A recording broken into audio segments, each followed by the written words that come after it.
What happens when a wildlife conservationist who has dedicated his entire life to protecting endangered species sits down with a talk show host known for her sharp tongue and controversial opinions?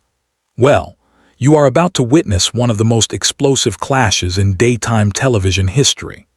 Robert Irwin, son of the legendary Steve Irwin, walked onto the View set expecting a friendly chat about his conservation work. What he got instead was a confrontation that would leave the audience gasping, the co-hosts scrambling, and social media absolutely erupting.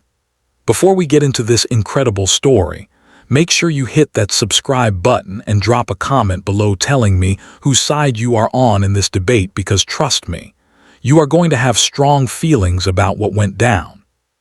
So Robert takes a seat on the famous View couch, smiling and ready to discuss his latest project, a massive conservation initiative to protect crocodile habitats in northern Australia. The other co-hosts are nodding along, asking supportive questions about the wildlife sanctuary and his family's legacy. Everything seems perfectly pleasant, but then Joy leans forward with that look. You know the one, and says, "Robert, I have to ask you something that has been bothering me. You travel the world talking about saving animals, but isn't it all just a bit performative? I mean, your family has made millions from putting animals on television." The studio goes quiet. You can feel the tension immediately. Robert's smile fades just slightly, but he keeps his composure. "Joy, with all due respect, my family has never exploited animals for profit. Every dollar we have made has gone back into conservation efforts. We have saved thousands of acres of habitat and protected countless species from extinction." Joy waves her hand dismissively, "But you are still making money off of them, right? You are still the face of a brand that sells merchandise that has TV deals. How is that different from a circus?" Now you can see Robert's jaw tighten. The other hosts look uncomfortable, glancing at each other like they know this is going somewhere they did not plan. Robert leans forward, his voice steady but firm.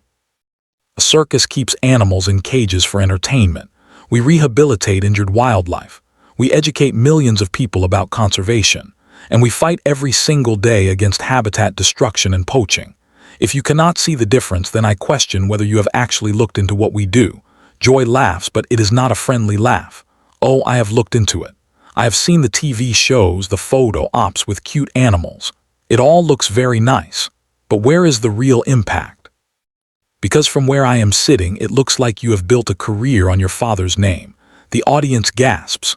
One of the other co-hosts tries to jump in, saying something about how Robert has done incredible work in his own right, but Joy talks right over her. No, I want to hear his answer. "Robert, tell us, what have you personally accomplished that does not involve a camera crew?" Robert's face is red now, not from embarrassment, but from barely contained frustration. "You want to know what I have personally accomplished? I have worked with governments to pass legislation protecting endangered species. I have funded anti-poaching units in Africa. I have been bitten, stung, and nearly killed more times than I can count because I actually get my hands dirty doing this work. And yes, I use media as a tool because that is how you reach people. That is how you change minds and raise the funds needed to do this work on a massive scale." Joy smirks. "So you admit it is about the money. It is about using resources effectively." Robert shoots back, his voice rising slightly. "Do you know how much it costs to buy land for conservation? Do you know how much it costs to hire rangers to build facilities to rescue animals from illegal wildlife trade? We are talking millions of dollars. You cannot do this work by passing around a collection plate. You need major funding. And yes, that means building a brand that people trust and support." Joy leans back in her chair, clearly enjoying getting under his skin. "But here is what I do not understand. You say you care about animals, but you are constantly handling them, picking them up, moving them around for the camera. Is not that stressing them out? Is not that putting your need for content above their well-being?" Robert's eyes flash with genuine anger. "Now, every single animal interaction you see on our programs is done under strict ethical guidelines. We work with veterinarians, animal behaviorists, and wildlife experts. We never, and I mean never, put an animal in a situation that causes it harm or distress. The animals you see are either rescues being rehabilitated, educational ambassadors who are accustomed to human interaction, or wild animals being documented in their natural habitat with minimal interference. But you are still interfering. Joy presses. You are still in their space. And if we were not in their space documenting their existence, people like you would not even know they are disappearing. Robert counters sharply. You want to talk about interference? Let us talk about the real interference. Habitat destruction, climate change, illegal poaching. Those are the things killing animals by the thousands every single day. My family's work is about showing people what we stand to lose and giving them a reason to care enough to do something about it. Joy shakes her head. I just think there is something troubling about making entertainment out of conservation. It feels exploitative. Robert stands up slightly in his seat, clearly done with playing nice. You know what I find troubling? Joy. Sitting in an air-conditioned studio in New York City criticizing people who are actually out in the field doing the hard work while you have probably never spent a single day of your life in a wildlife reserve or seen firsthand what happens when a species goes extinct. The audience erupts in mixed reactions. Some people are clapping, others are gasping, and the co-hosts are trying to regain control of the situation. Joy's face goes from smug to shocked in about half a second.